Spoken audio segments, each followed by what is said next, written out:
Question 5। इस question को करने से पहले हमें कुछ बेसिक चीज़ों की नॉलेज होनी चाहिए। जैसे जो वेलोसिटी होती है, ये क्या होती है? एक वेक्टर क्वांटिटी।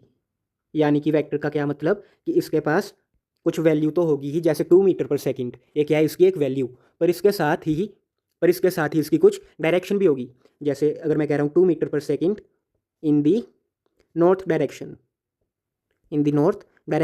और मैंने यहाँ पे वैल्यू के साथ साथ डायरेक्शन भी दे दी, है ना। 2 मीटर पर सेकेंड क्या वैल्यू और नॉर्थ क्या है? डायरेक्शन। तो ये क्या है? वेलोसिटी को रिप्रेजेंट करता है, जब हम डायरेक्शन भी हम बता दें तब।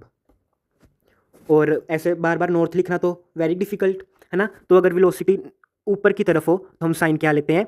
पॉजिटिव। और अगर नीचे की डायरेक्शन में हो तो क्या लेंगे? नेगेटिव। और ऐसी अगर वेलोसिटी फॉरवर्ड डायरेक्शन में हो तो हम साइन लेंगे पॉजिटिव, और अगर बैकवर्ड डायरेक्शन में हो तो साइन क्या लेंगे? नेगेटिव। ये हम साइन अकेला वेलोसिटी के लिए ही नहीं, एक्सीलरेशन के लिए भी हम ये सेम साइन कन्वेंशन ही यूज़ करेंगे, क्योंकि एक्सीलरेशन भी क्या होती है? एक वेक्टर क्वांटिटी। और आपने एक और चीज़ का ध्यान रखना है कि आपने जिस चीज़ की वैल्यू फाइंड करनी है, आप उसका साइन कभी भी फॉर्मूला में पुट नहीं करोगे। अगर किसी भी क्वेश्चन में फॉर एग्जांपल आपने एक्सीलरेशन की वैल्यू फाइंड करनी हो तो आप एक्सीलरेशन का साइन वहाँ पे पुट नहीं करोगे। तो अब क्वेश्चन देख लेते हैं।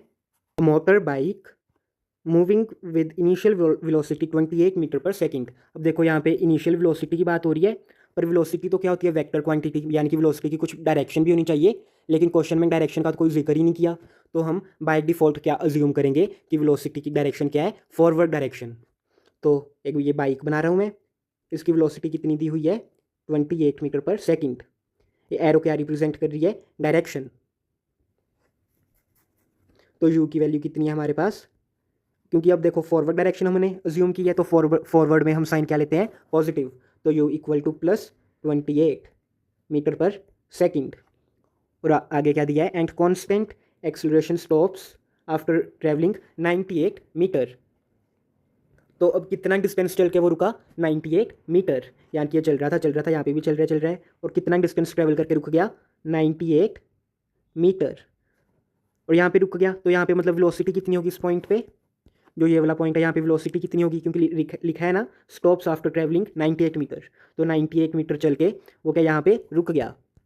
मतलब इस पॉइंट पे जो फाइनल वेलोसिटी है, जिसको हम v से रिप्रेजेंट करते हैं, वो उसकी वैल्यू कितनी है यहाँ पे?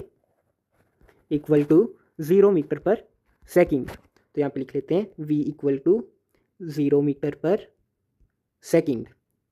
Find the acceleration of the motor bike and the time taken to come to a stop. तो पहले हमने एक्सीलरेशन की वैल्यू फाइंड करनी है। अब हमारे पास 3 इक्वेशंस हैं। मोशन की v equal to u plus a T.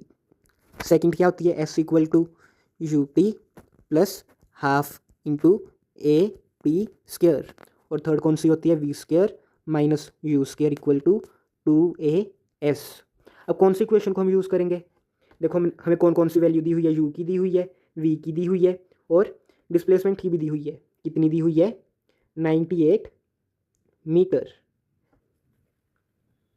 क्योंकि मैंने आपको पहले भी बताया हुआ है कि अगर ऑब्जेक्ट स्ट्रेट लाइन में चल रहा हो तो उसकी जो डिस्टेंस और डिस्प्लेसमेंट की वैल्यू क्या होती है? सेम होती है।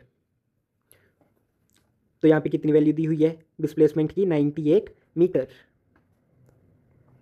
तो अब देखो u दिया है, v दिया है, और s की वैल्यू दी है, और हमने फाइंड क्या करनी है? a की वैल्यू हमने फाइंड करनी है।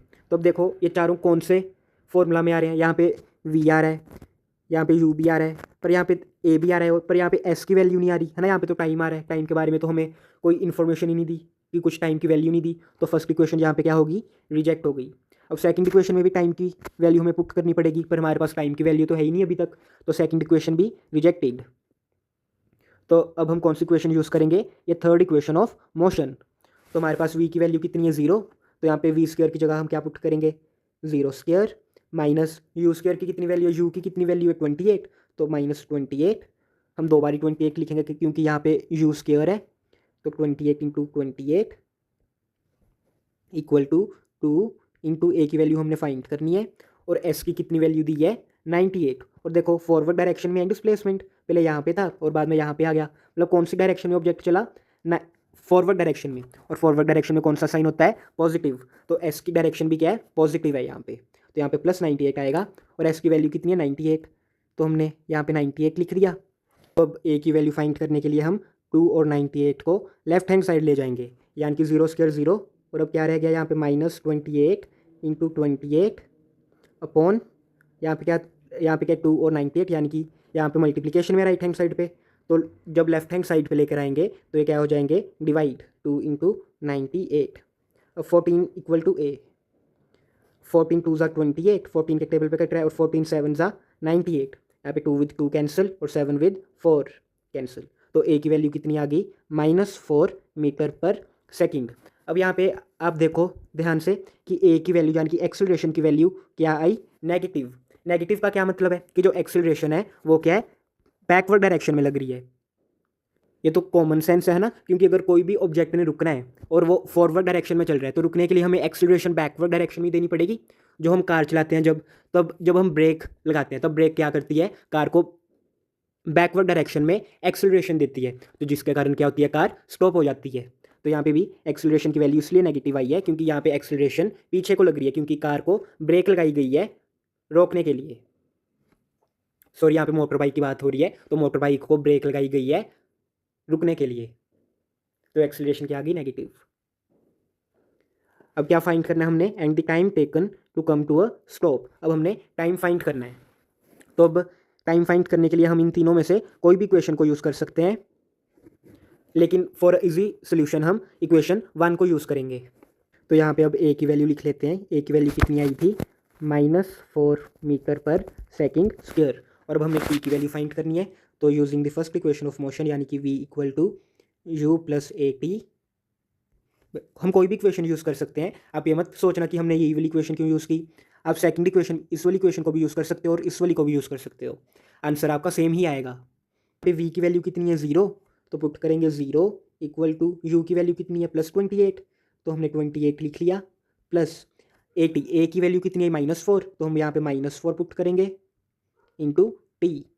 अब 28 को लेफ्ट हैंड साइड पे लेके जाएंगे तो यहाँ पे पॉजिटिव था तो उधर जाकर क्या हो जाएगा नेगेटिव, तो -28 इक्वल टू -4 इंटू टी, और अब नेगेटिव विद नेगेटिव कैंसिल हो जाएगा और टी की वैल्यू क्या आ जाएगी 28/4, यानी कि 7 सेकंड आंसर।